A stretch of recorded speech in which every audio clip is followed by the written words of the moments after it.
அஸ்ஸலாமு அலைக்கும் வரஹ்மத்துல்லாஹி வபரகாத்துஹு. கண்ணியமிக்க ரமலான் மாதத்தின் 4வது நாளில் நாம் இருக்கிறோம். நாம் ஒவ்வொருவருக்கும் 2 ஆசைகள் உண்டு. 1, போதிய அளவு செல்வம் இருக்கணும். 2, நம் பிள்ளைகள் நமக்கான கண் குளிர்ச்சியாக அமையணும்.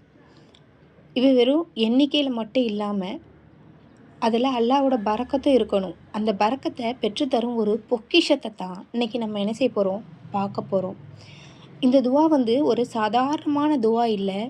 அனஸ் ரலியல்லாஹு அன்ஹு அவர்கள் சிறுவனாக இருந்தபோது அவர்களுடைய தாய் உம்மு சுலைம் அவர்கள் நபிகள் ஸல்லல்லாஹு அலைஹி வஸல்லம் அவர்கள்கிட்ட அனஸ் ரலியை அழைச்சிட்டு யா ரசூலல்லாஹ், இவருக்காக துவா செய்யுங்க அப்படின்னு கேட்குறாங்க. அப்போது நபி ஸல்லல்லாஹு அலைஹி வஸல்லம் அவர்கள் அனஸ் ரலி அவர்களுக்காக ஓதிய துவா தான் இந்த துவா. இதோட விளைவு என்ன தெரியுமா உங்களுக்கு?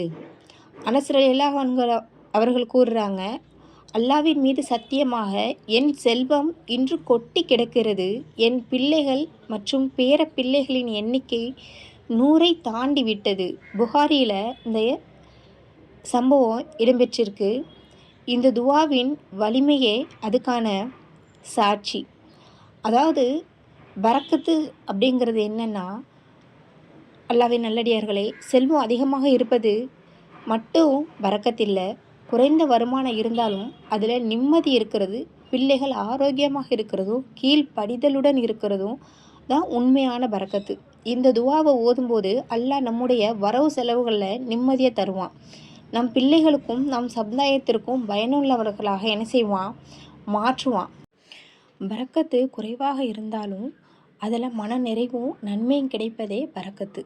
சரியா? ரமலான் மாதத்தில் நோன்பு திறக்கும் நேரத்தில் தஹஜ்ஜத் நேரத்துலையும் இதை ஓதுங்க. அதாவது நோன்பு திறக்கக்கூடிய நேரத்தில் நம்மளோட துவா கண்டிப்பாக அங்கீகரிக்கப்படும்.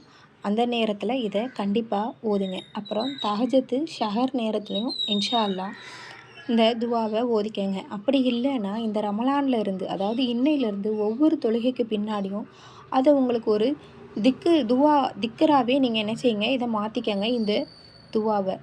சரிங்களா? இன்ஷா அல்லாஹ். அப்புறம் இந்த துவாவை பற்றி பார்ப்போம்.